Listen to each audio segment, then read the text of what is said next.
You got on the train with such great expectations, but at the end of the day, how did the train ride ultimately go?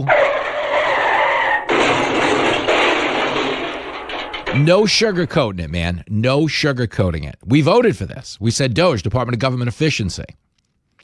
Cut spending. Uncover the waste, fraud, and abuse in Washington. And I told you this like a month and a half ago. I go, they're really not getting anywhere, and it's because the Republicans are in on it too. And I got to be honest, folks, just so you understand, we're all on the same page when I say I'm a conservative, but I'm not here to shill for the party. Yo, the Republican Party is as swampy as the Democratic Party. And at the end of the day, the swamp won the Doge battle. I admire your honesty. Straight up. I mean, we learned a lot. Yeah, we've got antiquated software. They're running air traffic control with a Commodore 64. And yeah, we got a lot of dead people getting Medicare and Social Security. But at the end of the day, nobody wanted to codify legislation to upend any of those Doge cuts. Why? Because they benefit from the grift just the same. You have a good eye, my man. Straight up. Here's Ron DeSantis. I want to give him credit for this. I thought he was a terrible presidential candidate. And he came into it with so much heat. Huge, huge reelection. Turning Florida from a purple state to a solid red state. Came into the primaries. He was number one in the polls. Everybody was like, this is the guy that's going to take it when Trump goes to jail. Wrong. But lo and behold, he really didn't do a great job of selling himself. I think he got rooted down in a lot of culture war things and at a time looked like a surefire president on Twitter, but not necessarily out here in the real world. And ultimately, Trump's appeal to voters and the fact that he had a presidential record that could be contrasted against Biden's is what ultimately propelled Trump back to the lead. You know, DeSantis represented potential energy. Hey, this is what this guy would be like as a president, whereas Trump was kinetic energy. We knew what we had gotten out of a Trump presidency because we had already had one. And I think that was ultimately the determining factor. But DeSantis's credit, okay, as a governor of Florida, he has run things efficiently and he has followed through on his promises. Now, I'm not telling you Donald Trump didn't follow through on the promise to enact Doge and to try to trim spending. I'm telling you Donald Trump ran headlong into a political buzzsaw in that the reality he's learning about Doge is the same reality he learned about Obamacare. Okay, do you remember when I told you Obamacare? Republicans ran. They founded the Tea Party on upending Obamacare. It's jacking up healthcare costs. It's ultimately a tax. You're being forced to buy it. This is a scam. They're trying to get us to single payer. We need to repeal. We need to replace Obamacare. Please give us money. And that's what they said every day for 8 years. They said it in the midterms. They said it in the 2016 reelection against Mitt Romney. We got to stop Obamacare. We got to repeal and replace Obamacare. Please give us money. And they fundraise off repeal and replace Obamacare for 8 years. But when Donald Trump actually got into office in 2020, it was like, hey, we got to repeal and replace Obamacare. Does anybody have a plan on how to actually do? No, they didn't care. They wanted to run on it. They wanted to fundraise on it, but they didn't want to do it. And that's the same thing as Doge. Okay, it's so sexy to get out on the campaign trail and go, they're wasting your tax money, giving it to dead people. Sending it over for condoms in Gaza. That's right, Gaza Strip, now a gentleman's club. All that stuff going on. Can't have it. Waste, fraud, and abuse. Sesame Street in Iraq. Who the hell needs that? Come on, man. That's why Oscar's so grouchy. The women can't uncover their faces. You know, it's rough. But the point is, everybody loved the idea of running on it. But when they won the election and got into office, was there any Republican backbone whatsoever to help Elon Musk actually cut spending? The answer would be no. No. He fought the swamp won. Here's DeSantis talking about it, clip 1. Doge and Elon were on a collision course with the swamp. And the question is, what would happen? And I don't think there's any question that Doge fought the swamp. And so far, the swamp has won. We have a Republican Congress, and to this day, we're in the end of May, past Memorial Day, and not 1 cent in Doge cuts have been implemented by the Congress. Thank you. Okay. They've actually cut more value off your local Tesla dealership by burning it down. Okay, probably trimmed a little bit off the top of Twitter, probably took a haircut, or X, or whatever name he gets stoned and calls it next. But at the end of the day, there is nobody in Washington. Nobody. I mean it, nobody. No, not a Republican out there. Okay, you tell me Chip Roy wants to cut spending. Thomas Massey wants to cut spending. I'll give you that. Fine. Okay, but the rest of the party had no interest in cutting spending because here's a newsflash, they're in on the racket. That's the point. That's why there wasn't so much follow through when it came to like USAID. That's why there's no, right now, even right now in this moment when they had an opportunity to pass a big, beautiful bill. And they're like, well, it's a reconciliation bill and procedurally we can't really cut the stuff. No, but they're basically saying is, here's the fine print. Okay, you send Trump to Washington with a majority in the Senate and the House. They have the majority. If the party is on board with cutting spending, you know what the party does? It cuts spending. That's it, straight up. You cut spending. There's no excuse. You can't go, well, the Democrats. Well, the deep state. You can't do it. What, did Comey find a set of seashells that said raise the deficit? And we were like, well, we got to investigate that, so we'll just raise the deficit so we have the money to investigate that. It's all garbage. And everybody who was defending Mike Johnson when they passed the continuing resolution, I wasn't. And I tell you this all the time. I don't care. Like, I absolutely don't care. I come on the radio to give you my opinion, and then I go home and play wiffle ball with my son, okay? And if I'm not too tired, I'll smoke a Padron in the backyard. Whatever weird torch Clay sends me from out in California next, it doesn't matter. I'll smoke it. J.C. Newman's brought my brother Mike, Uncle Mikey brings them my way. I'll smoke them. I don't care. But I don't get on the radio hoping to curry favor with the Republican Party. And this is the old running joke of politics. This is why I started the show under the ethos of, what do I say every day? Hey, be a Republican, be a Democrat, just don't be a... And why do I say that? Because I was raised in an era, okay, that's no different than the one we're living in that when we were growing up in the 80s, you'd go, my buddy's a Democrat, I'm a Republican. But deep down, we know these people are only in it for themselves. We would all say that. I'm a Republican, he's a Democrat. But deep down, we know they just want to do what they want to do. But somewhere along the line, social media got involved, turned this into a team sport, and people started like unfriending each other, like ostracizing relatives. Hey, screw you. I'm with these people that are only in it for themselves. How dare you go with those people who are only in it for themselves? Why would you do that, you fool? They're only in it for themselves. You should come over here with me, with these people who are only in it for themselves. Okay, that's the reality of Washington, D.C. You don't have a government that works for you. You work for the government. Because the things you voted for are being blocked by the government you elected to implement them. Okay, the judges are getting in the way of deportations and trades and tariffs and everything in between. Okay, the actual Congress is getting in the way of codifying spending cuts. And that is the difference between then and now. It's the only thing that's changed is how we actually talk about what we feel about political issues. But in terms of how they act, it's all the same. You just elected Trump in what felt like an actual nonviolent revolution. I mean, violent when he was getting shot at, but nonviolent the rest of the way. You won all the swing states. You won the popular vote. And you were like, wow, everything's going to change now in Washington, D.C. And I got to be honest with you. Nothing has really changed. Yeah, the border's better, and that's my A1 issue. So high grades on the border. Love Tom Homan. Love what Trump's doing there. I love the idea of recalibrating trade deals, not that they're actually going to let him do that, and getting some jobs back that we lost from NAFTA. We're not going to get most of them back. Okay, we lost 5 million jobs, but if you got 500,000 jobs back, how many people, show of hands in the car right now, are driving through a town that has an empty downtown that's a mile from a Walmart that sits next to the highway, next to the Cracker Barrel, whatever fine other chain that I love, so don't think I'm disparaging it on any level. It's the greatest thing about going on the road. Nobody has ever been offended by a joke within 20 miles of a Cracker Barrel, ever. Doesn't matter. So there's something about a 35-pound Kit Kat that takes the edge off the average comedy audience. I don't know what it is. Maybe it's those chicken and dumplings. I don't have an answer. But something like Cracker Barrel is dependable, and that's why you like it.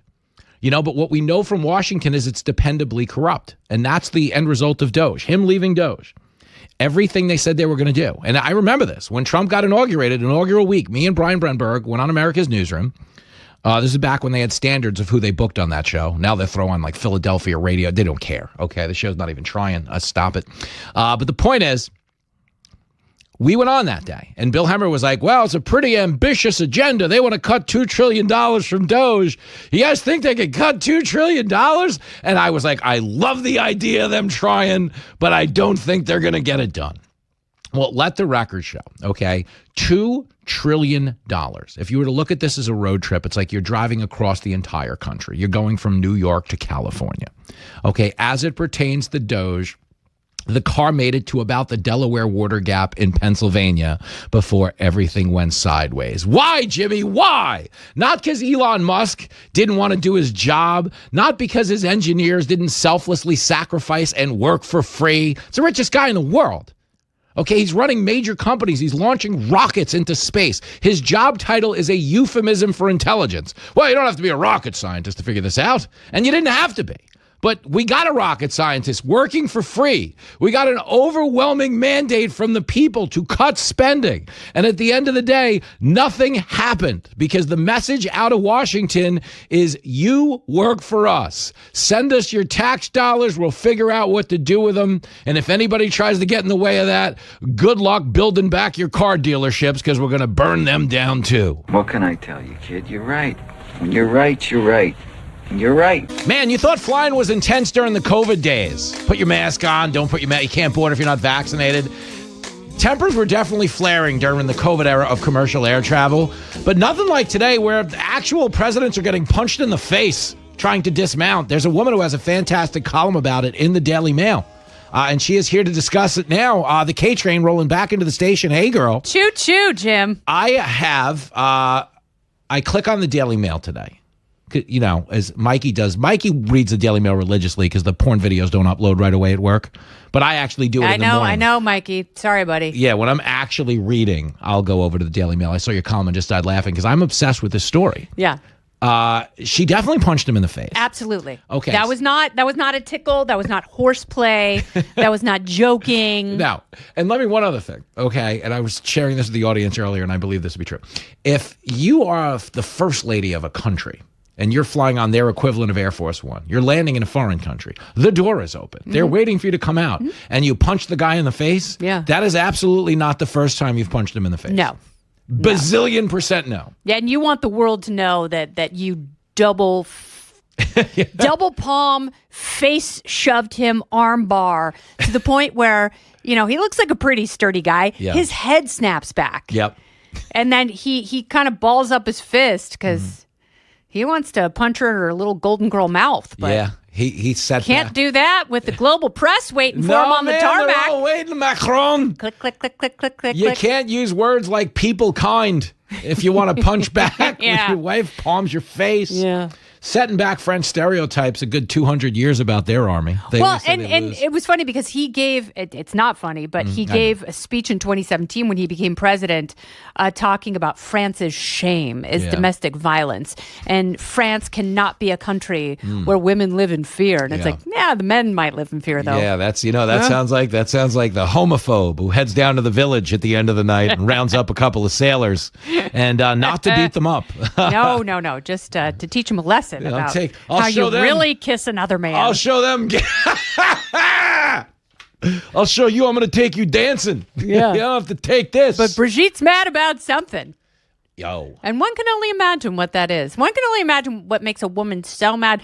But, you know, I also wrote that maybe that was the dynamic. Maybe that's what made these two frogs feel so sexy, was the master and servant, you know, and he is her naughty pupil.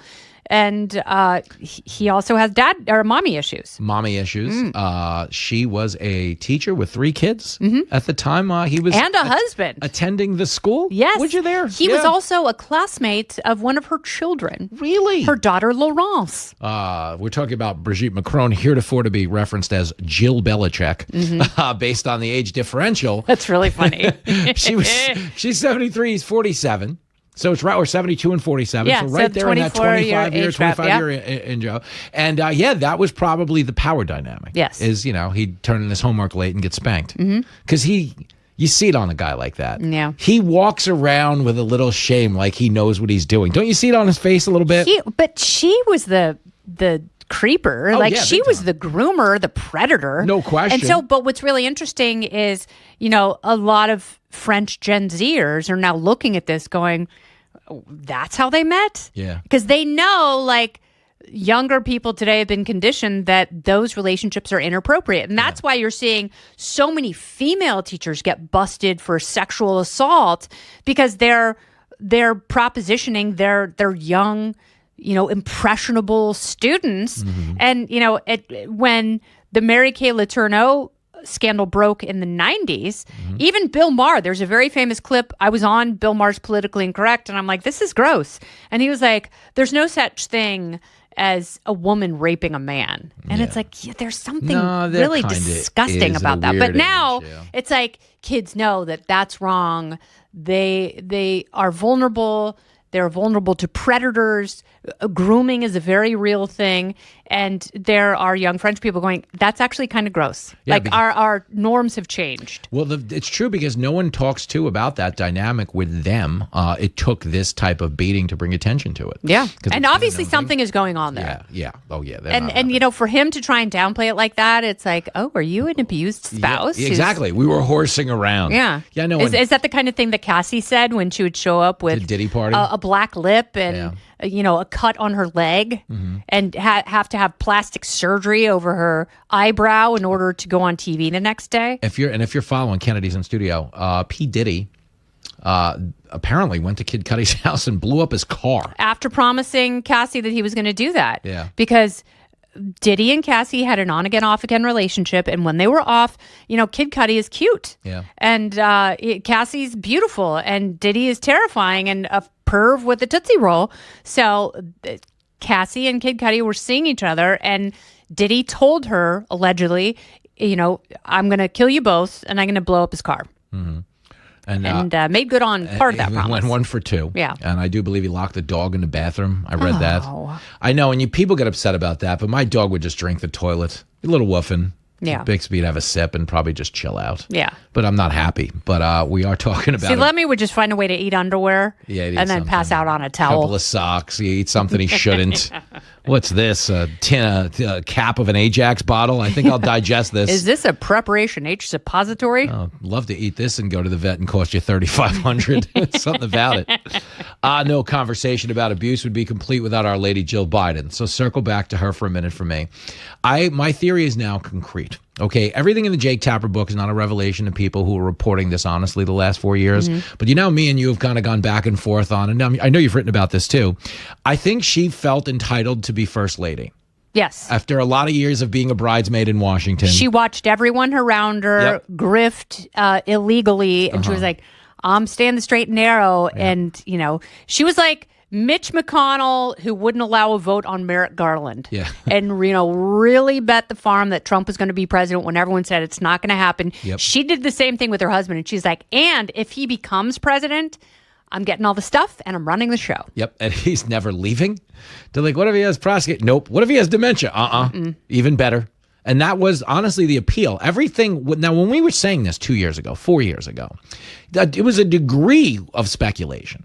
Because it appeared that way in plain sight, but you don't know until you know. And we do now know. Yes. And remember she was running the cabinet meeting? Yeah. How about that? And they said it was, because she's been outspoken on so many of these issues. I'm like, wait, she's running the cabinet meeting. There was that. And it was one other thing that really jumped out at me about this. And this is where, everyone isn't bargaining in good faith.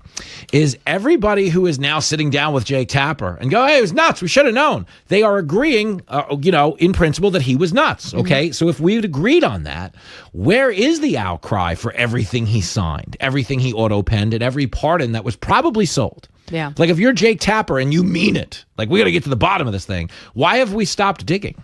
Yeah. And are you still doing reporting on the prostate cancer? Yeah. And are you have those leads run cold? I don't believe they have if you really are doing the work of a journalist. And, Jake Tapper is a Washington insider. Mm-hmm. You're telling me that all the people who knew, the hundreds of people who were on and off the record, anonymous sources, and just angry people who decided to be named in the book because they're so frustrated by what happened, those people weren't talking? Yeah. And then, one of the hosts on Pod Saves America was like, I just wanted him to effing win. Yeah. And it's like, well, it wasn't him. And, it was all the people around him committing elder abuse and propping him up for their own benefit. 100%. We're talking to Kennedy. The best part of the Pod Save America clip is he goes, because I love my country. This is what happened. They, to justify every type of unprecedented, depraved attack on Trump, they manufactured a hysteria. Mm-hmm. For whatever we think of Trump, and he could be crass and pugnacious and wildly erratic, okay, they decided this was, some type of a Hitler moment and an existential threat to the republic. Ergo, they were justified in whatever approach they took to stopping them. And that's what they're doing now to sell this as justification. And what's so funny about the Pod Save America clip is he goes, even if he wasn't the Joe Biden, I wanted him to win because I love my country. But if you love your country, you don't go, hey, if you love your car, you don't go, hey, dementia guy, take it for a spin around the block. Yeah. But that's what he did. Well, but you think about things like being overweight. You can take Ozempic. Yeah. You can get gastric bypass. You can go on a keto diet. You can get a nutritionist and lift heavy weights and do cardio, and you can lose weight. Mm-hmm. If you have a mental illness, you can take psychiatric drugs. You can go to therapy. You can go take psychedelics in Peru. You can do all sorts of things and heal your mental illness.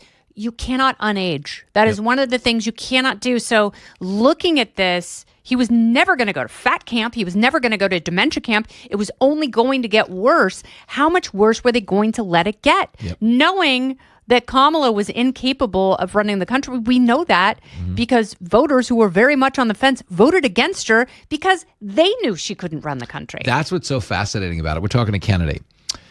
If you remember in June of 24, before Biden was forced off the ticket, one of the hottest stories in media was, will they force Kamala off the ticket because they thought she was a drag? And that was something that was bandied about a lot in media. And they famously asked Nancy Pelosi, is she the right person to be VP? And Pelosi famously said, well, he thinks so, and that's all that matters. And you know what that means. Yeah, it means absolutely not. She completely sucks. But there's nothing we can do about it now because if we take her off the ticket, we are committing every sin that we proselytize against as Democrats. Yep, which they wouldn't be against doing in other areas, but they couldn't do it when it came to identity politics. No. Because they did it in every facet of protecting democracy. But I do believe now, like looking back, and I've read most of the Tapper Revelations. I'm not giving them the money. I don't care. There was a promo copy flying around the TV show. I'm just gonna sniff around the Hannity cubicles and they got one. Maybe borrow one from there. I'll give it back. Don't worry. I'm always up there because I get the autographed footballs and sell them to my friends. I mean, I autograph them. I'm not going to put them through the trouble. Like, who has this? I heard you have an auto pen. Yeah, I sign Hannity autographs with an auto pen. It says you're a good American. But I'm fascinated by this whole thing because there is this weird dynamic playing out. Macron abuses her husband, known fact. She punched him in the face with the door open on the plane. Do you know what was going on? There was a scene out of Slapshot playing out before that door opened. Yep. She was packing the foil like a Hanson brother, playing old-style hockey. Do you think she knew that the door was open and she's like, I'm so mad, like I either can't control myself or good. I want people to finally see what I have to go through every day because of you. And then there was a great story today. Yeah, about the French lip reader. She called him a loser. You loser. It's the president of the country. You shagged someone who was 25 years older than you. Gosh. 3 kids, a mom and a wife. You destroyed everything, you loser. Yeah, well, apparently he owns every copy of Golden Girls Gone Wild. And then and the dad, Brigitte Macron's original husband, became a total recluse, was so disgusted and ashamed and embarrassed after that scandal happened that he moved away and was never seen in public again. Is that true? And they tried to find him in 2017 when Macron was elected, and no one could find him. And the kids would not give up his location. They didn't announce his death until 9 months after he died. Is that true? Yeah. That is crazy. I didn't know that aspect. Where's that behind the music? Where's that Fox Nation? We always do like, who is? Yeah. Who is Brigitte Macron's age-appropriate husband? Or who was? Poor bastard. Yeah, well, that poor guy. And then, like, to make matters worse, salt in the wound, that petulant, annoying teenager who's porking his wife becomes president of France. I mean, that's just a torture that you have to endure for years. Yeah, that's why he hid, right? He went out He went out to the cabin, did man stuff. Yeah, exactly. That's a guy the Democrats should have hired to talk to men because he probably became a man after that. Yeah, probably like grew one of the Gene Hackman beards. Well, you don't want to go that route either. It's a long season. Nobody goes undefeated. Just when you think you've steered this ship into smooth waters, here we go again. One more, because we are going to see you on Fox News Saturday night, which is so exciting. I mean, the kids love it. It's a big deal. It's a win, is what it is. It's a big win for the American people. Is that what they call it? A big win for the American people. The last one, and then I will let you go. So this whole idea of outreach, it's Pete Buttigieg is trying to do it. They're going to podcasts now, and they're like, well, we're not on podcasts, and that's why we lost. It absolutely positively has nothing to do with media platforms and everything to do with policies. Yes. If you took the worst policy in the world, when every podcast in America, they're not going to vote for you. No. So why? I mean, they're horrible ideas where it's like everything is racist, every man is bad, especially white men. Yeah. White men hate us. Yeah. And it's like, really? You're like, you didn't read your own advertisements? Like, you guys bought the billboards. Men suck. Yeah, I don't know why this Kill Whitey billboard isn't getting us the traction it did in 2020. I don't get it. And then Pete Buttigieg, he's trying to beat Let's Newsom. go on Call Her Daddy. Pete Buttigieg, fresh off 3 months of paternity leave after adopting a baby, which is fine. I mean, get it, take it. I don't really care. Yeah, why wouldn't it? If you get it, take it. I mean, Jenny had a C-section. I had her out there raking leaves the next day. I'm like, come on, Jenny, I got to drive the taxi. You call yourself a farm girl? Pick up a rake. Come on, Jen. I'm kidding. But he's trying to get into that space, and Newsom did this thing. It's so fascinating. So Newsom taped some type of vlog yesterday where he's now wearing Jordans with his suit, trying to do that relatable thing. God. Like he wears Jordans. We wear Jordans with suits. Like Brian Bremberg wears Jordans with suits, and he's done that his whole life. Pete Hegg said that's fine. But for Newsom, this is a calculated thing. Everything's calculated. Right? And it's just so contrived. Just disgusting, shellacked. And they don't realize, like, no, people actually want authenticity. Yes. That's why Democrats like Bernie Sanders, because they respect his game. I mean, he's been a Soviet since the 80s. Yes, honeymoon there. Yeah. And it's true. And they'll never let him be the nominee. No, that's why they adored the big hand-knitted mittens, the big woolen mittens, and he's sitting there with RBF. Yeah. Loved it. I remember that when he was just hanging out at that inauguration, all bundled up. After second election in a row, the donors jobbed him out of the nomination because he's just he would all have won. pissy. I love. This sucks. He just sat there. I'm going to go grudge eat some Ben and Jerry's, figure out a way to torpedo the party. Here's AOC. You're stuck with her. I love that they're trying to make her happen now. That's my favorite thing in the world. She's got a shot, man. Sure. It ain't going to be Crockett. Your girl Jasmine Crockett, as much as you donated. She's angling for it, though. She's like, I think I want to be the oversight committee chair. Yeah, that'll probably happen. She just should be in a Waffle House getting in a fist fight yelling World Star, because that's her persona. It's not real. It's like everything else. It's inauthentic. Yeah. When she first got to Congress, was like, well, the American people. Well, actually, being a and now she's like, student ain't nobody got time for that. I was with this one dude last night. We're like, whoa, what happened? A radio legend, one of the fastest rising stars here at Fox. I'm not kidding. He has learned how to make the elevator go up quickly. Hits all the right buttons. He rises. I kid. And apparently, I was yelling and screaming about how they're not cutting spending in Washington. They're not cutting it here either, because he wants to get a burger in Midtown, and that is not a Doge action. If you want to buy food in Midtown, it's like the scene in Vacation where the chef goes, how much you got? He goes, how much I owe you? How much you got? You got to eat the grizzle. Yeah, I'll eat the grizzle. I'll just go to a steakhouse and just, you got any grizzle left? I'll eat it. Guy's hungry. He's got hours upon hours of radio to do. He's going to be on America Reports today. And he wants to feed himself. Listen, buddy, it's not like they're paying me to be here, so I might as well make it worth my while and lose as much money as possible while I'm here. Thank you. Right? That's the way to go. That's what a fiscal conservative does. Now, just to jump in, though, if you throw my name around at that water fountain down the hall, it's gratis. Oh, yeah. Not going to cost they you said a dime. that. They said coffee's on... Any faucet in the men's room, okay? Bring a thermos, fill it up. Drink from the toilet. Not even a faucet. I mean, basically any source of water is open to you. I'm like a dog, just, as a guest on the show. So really quick, Zeoli. Yeah. I mean, one of the reasons we have such great relationships with our listeners is we meet them a lot, drink with them a lot. They send us gifts. We hang out. We do events, meet and greets, politics and pints. But it's because we are, for whatever this is, we are authentic people. Okay, we're pretty upfront about whatever our intellectual limitations might be, whatever it is. Okay, we're just real people. And as real people, there's no way to look at the end of Doge and go, oh, yeah, they did the thing. They didn't do the thing. No, they didn't do the thing. And everyone in the swamp, I'm not blaming Trump, because in theory, he's just learning the same lesson he learned from Obamacare. These people do what they want. Yep. And if we're $36 trillion in debt as the richest nation in the world, you can't just blame the Democrats. I don't like the Democrats. I don't like what they stand for right now. But you can't be the richest people on earth and the most highly indebted nation on earth if both parties aren't a part of this. No?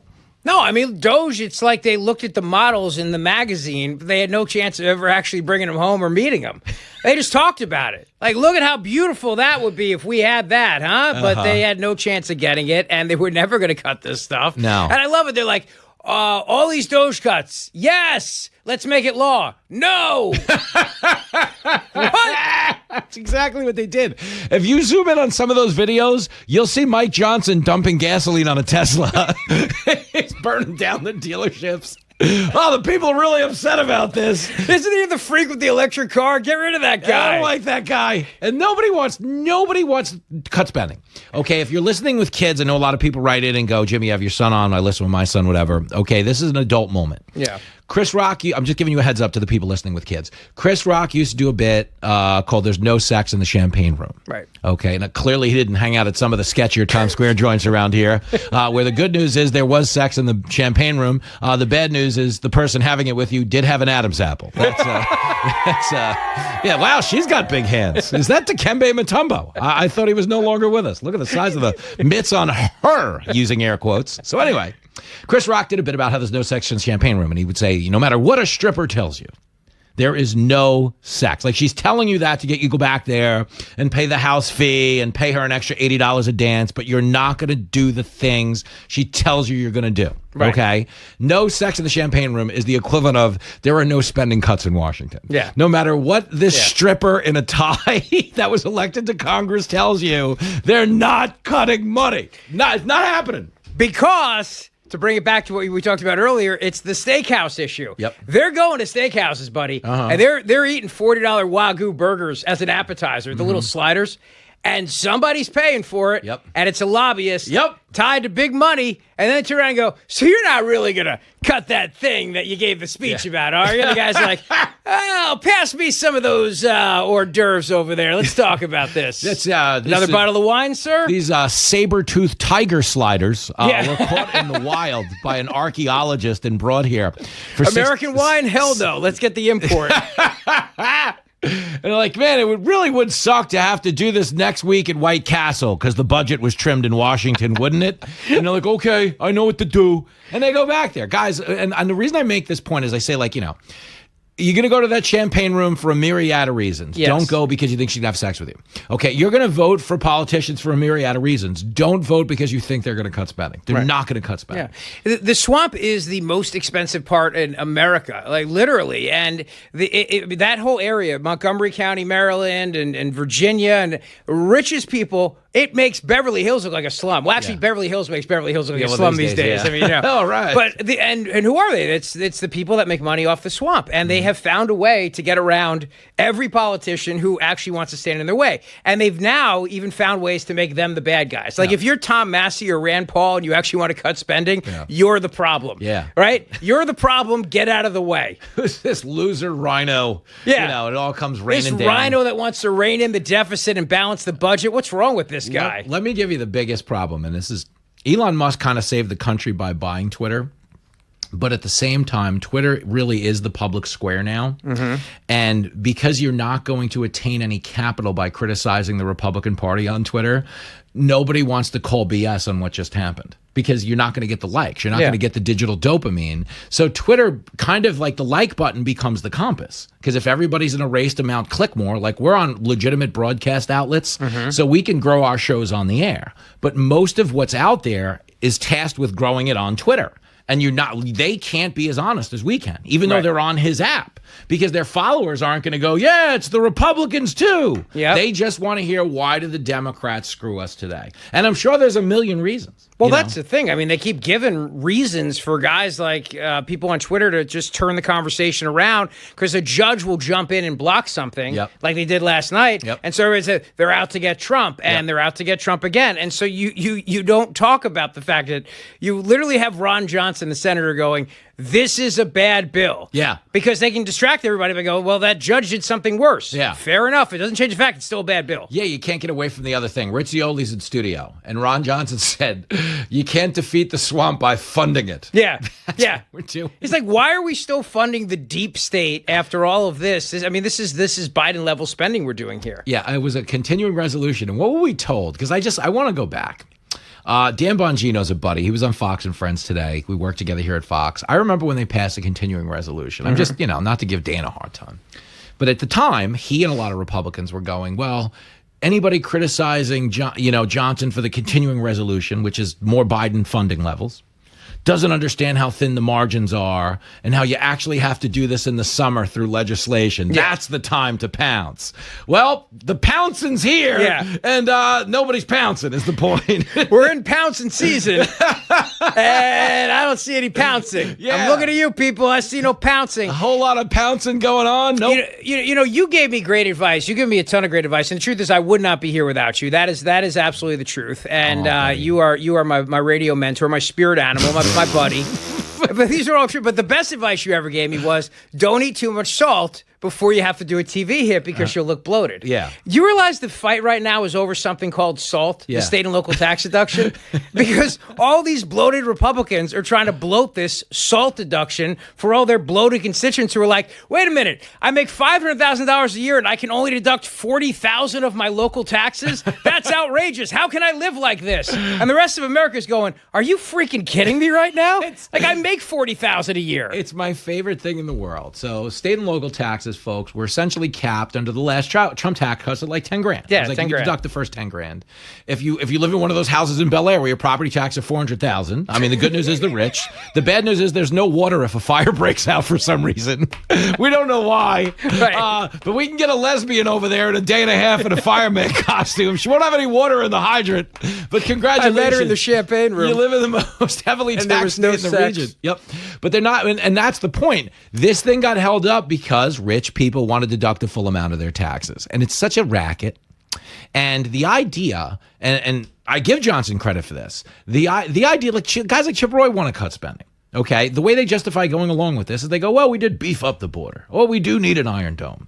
And I don't know if an Iron Dome works, but you know why we're getting an Iron Dome for real? And this is true. This is life-saving. An Iron Dome is life-saving. Why? Because the military-industrial capitalist faction of our economy wants to bomb the hell out of something in the Middle East because it's profitable. Right. But we can appease them for the next 10 years by going, just build us an Iron Dome instead and pretend it works. And we can let a couple of brown people live on the other side of the world. And they're like, all right, fine, yeah. But if anybody acts up, we're going in. And that's what's happening. But that's why the spending goes up. And like, you can sell me more spending on the border because it's my A issue. It is my A issue. Okay, but the rest of this is garbage. Yeah. And that's the scam. It is all strippers telling you there's going to be sex. Like, honestly, when Trump won, when he won the popular vote, like he won the swing states, when he won the popular vote, when we covered the inauguration, and I was like, yo, this guy's going to do all of it. It's all going down. And everybody in the room was like, grr. But they were doing the other thing just at the same time. It was that Homer Simpson where they come out of the bush but back in. You see them walking out like, yes, spending cuts as they go back in. We've been had, Zeoli. That's all. The Golden Dome thing is such a great analogy because the military-industrial complex would literally kill. I mean, they did undermine his presidency the entire time he was there and probably tried to kill him. They're probably behind Butler. Let's just be honest. And he cuts off Ukraine funding, ends the war with Russia. They're like, what are we going to do now? Well, try to kill the guy. Wait, he's going to build us a Golden Dome. What's it going to cost? $87 trillion bajillion dollars? It's like Dr. Evil. It's like, whatever it takes. Whatever, it doesn't matter. Fine. And we'll let him live. You know what's so funny? The minute they pass this bill and they get their funding for the Golden Dome, they're going to stop pretending Putin's the one shooting rockets into Kyiv. Putin's probably at home like that. Like, I've been trying to wrap this up for a month and a half. He's got older technology than they have at Newark Airport. He's not launching rockets into Kyiv. Every time they turn on the news, they say I'm prolonging the war. It's probably the CIA. They're like, we gotta keep this money coming in. Turns out Putin's going to win a Nobel Peace Prize when we uncover what really went on. This guy. He was sending Band-Aids to Ukraine the whole time. This whole time. It's like, why am I the bad guy here? I like the point is like you can never trust the government, and No. especially in the wake of all that we now know, and the things that can be done through executive order to Trump's credit are being done. Yeah, and that's going to be his legacy unless a Democrat wins in 2028, in which case it's all getting ripped up. they'll undo everything he and did. we really just did all of this for fun. And this is the game. This is the ping pong. It's, on day one, I sign all these executive orders. Well, the next guy's day one, he undoes all those executive orders and puts in his executive orders. Yeah. And the power of the presidency is supposed to be limited. The founders did a good job with that. But at the same time now, the only thing presidents can do is sign executive orders. Yep. Or in the case of Joe Biden, wander around the White House and talk to dead people and dead fun, world though. leaders. By the way, did you see that whole thing about his second term where it was going to be like Weekend at Bernie's? Yeah. They were going to try to show proof of life. Uh-huh. That's amazing. I love it so much. And the idea, though, because his wife is like the worst human being alive. Ever. And we got plenty of time to discuss this because it's my favorite subject in the world. It's a floating break, as they say in radio. So don't go anywhere. Don't plan on eating that pricey burger just yet. So based on what we now know from his own White House physician, for him to have prostate cancer to the stage it's advanced to, it's 5 years old. Right. If you get prostate cancer, you know who knows you got prostate cancer? Your wife. She knows. Okay. If you have dementia, you know who knows you have dementia? The woman completing your sentences on The View last week. You know, the woman pointing you in the right direction. The woman putting tape on the floor at fundraisers so you know where to walk. She knew you had dementia. She is the worst human being in the world. And I think it's justified. You know how they keep talking about Trump? Well, we did all these unprecedented things because he was an existential threat. You know, they made up this lie that justified their bad behavior. I think just the same, she justified that behavior towards her husband because she thought there was something unique to her situation and she needed to be first lady. And needed meaning she liked flying in Air Force One and not sitting in traffic. Yeah. And she just, for that alone, and the fact that she put up with a dirtbag husband who was an 80-year senator and vice president and probably saw all the shenanigans and the grab ass and all the chicks he cheated on her with. Well, she was probably hanging out with some, taekwondo instructor with a man bun. Let's not kid ourselves. It's politics. They are banging everybody. You know, the old joke about how they can't have a nativity set at Christmas in Washington because they don't know three wise men and a virgin. Hey-o. Good night, everybody. But you know that's going on. And the point is, can you look at this now from any other angle than she knew he was ruined? But was just going to use him as the proxy through which she maintained her lifestyle. Yeah, have you seen that clip that resurfaced of Beau Biden back when he was alive talking about elder abuse and and he was Attorney General of Delaware and he was going to go after elder abuse and hear all the signs of elder abuse. Oh no! And it's just it's perfect because what they did to Biden, but it was also, I mean, we risked world abuse because this guy had the nuclear codes and he's the only one who could launch them. And I hope they gave him a toy. Like I gave my 5-year-old Reagan, she has a toy phone and she calls people all the time. I hope they gave him like the toy nuclear codes that he could crack open as a Fisher-Price one. You know what I mean? The nuclear football was a Nerf. The whistling Nerf. So if he just at 3 a.m. woke up and was like, that's it, Putin, and put in the numbers, they'd be like, you got it, sir. And then, they like fake Nerf missiles go shooting up in the South Lawn. We did it. We did it, Joe. The one thing I've learned from Doge and software is that the missile silos are probably those rockets you pump up with your foot and step on it and they shoot like 80 feet in the air.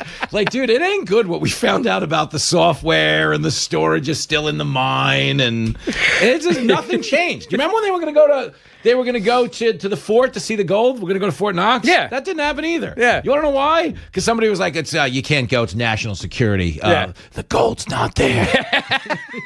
It's there. Goldfinger literally took it. Trump is, I will give him credit, okay? He's the ballsiest human being in history because he took on the entire political establishment. His party, their party, assassins, lawfare, everything.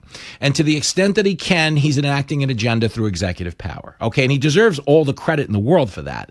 But it doesn't change the fact that unelected people are essentially running the government. It's just the way it is because you just don't get, it's like the movie Chinatown. That's what happened to Elon. At the end of Chinatown, Jack Nicholson figures out the whole corrupt scam and that Faye Dunaway was knocked up by her dad who's hiding this girl. And after she gets shot in the head, the guy goes, forget it, Jake, it's Chinatown. Yeah. And that's what they just did to Elon. Somebody just whispered to him in the Oval that while he was showing his midriff, hopping around one more time, they're like, forget it, Elon, it's Chinatown. Go burn down your own dealerships. And that's what happened. It's a perfect analogy. I guess. I'm going with it. Listen, you got all kinds of TV to do. You got a fancy burger to buy. I got nowhere to be. I'm excited about this. Thanks for having me, buddy. Yeah, no, listen. This is fun. If you in Times Square. So you got a couple options before I let you go really quick. The Bobby Vans burger really is the best burger in the city, and it's a power. Are we lunch actually crowd. on the air right now? Yes. Because you're breaking. You've gone. Don't worry when about it. I It's fill floating. in for you, It's a floating break, but it's becoming a sinking break. Fake. Don't worry about it. Is this like Doge? Like nothing's really happening None of it right happened. now? We're just talking? None of it happened. It's not really radio? Listen, you go to Bobby Vans for the burger. Yeah. Or if you want to go to the food cart up on 50th, that's the Jihad chicken kebab. I'm not waiting in line for 2 hours. Show you, there's no line. You just, tell them you support Hamas. They'll expedite you. You'll be fine.